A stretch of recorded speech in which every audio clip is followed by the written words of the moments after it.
Hey Purpose Youth, it's Aaron Barham here. Just wanted to take a moment and hopefully give you some words of encouragement amidst of all of this, the craziness as we have said before, or as has been mentioned probably several times, obviously on the news, but well, we're living in unprecedented times. We're living in some crazy times that have never in the history of the world has ever happened.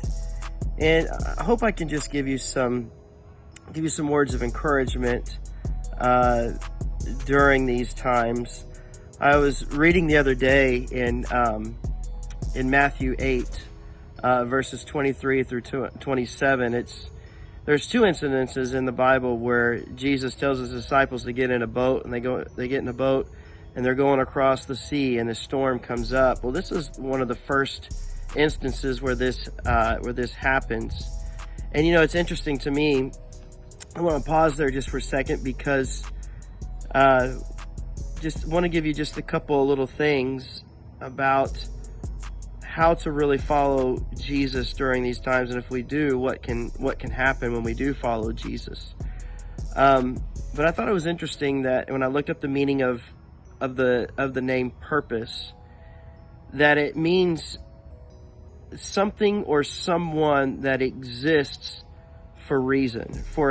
And the reason that we exist, you can read about it in Colossians 1:15, is we were created by God, for God, to worship Him and to honor Him with our life.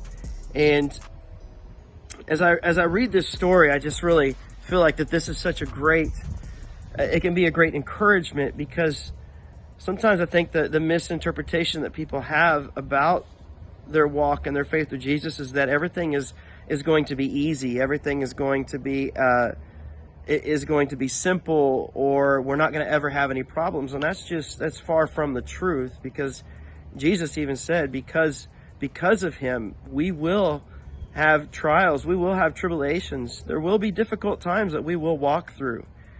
But what I love about this story about Matthew chapter 8 is that the first thing that happens is Jesus tells his disciples, he says, let's get into the boat. And you know what the disciples do? They follow Jesus into the boat. And I want to just tell you something, just give you some words of encouragement here, is that we are created for the purpose, or the reason for our existence is to follow Jesus.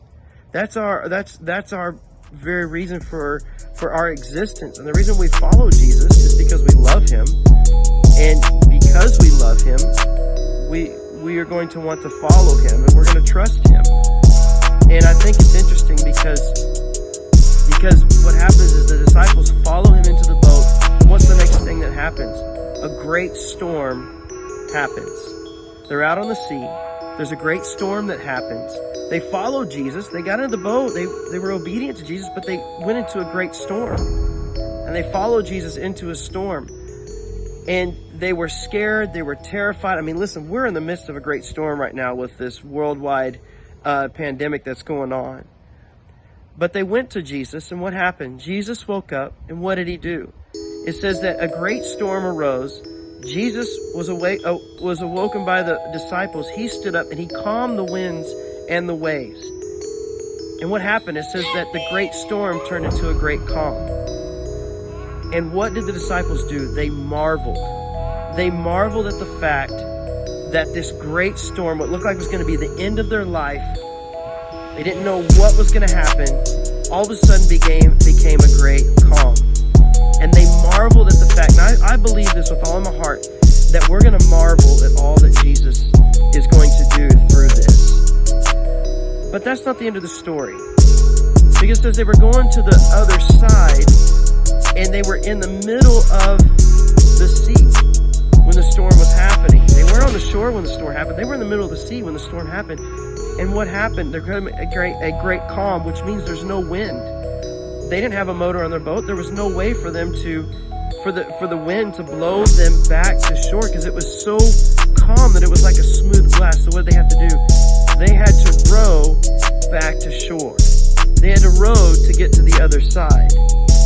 So this tells me that Even though I believe there's going to be a great harvest of souls that's going to come from this. But it tells us that when there is a great harvest, that there's work for us as followers of Jesus Christ, that there's going to be work for us to do, and that is to make disciples.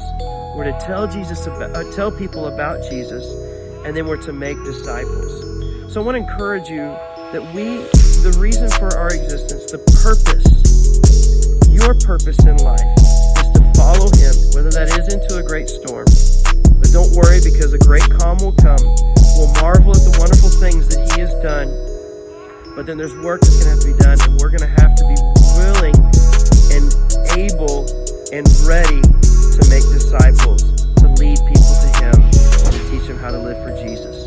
That's our purpose. I hope these things encourage you. I hope that you're encouraged by this and the fact that our purpose in existence is to worship Him.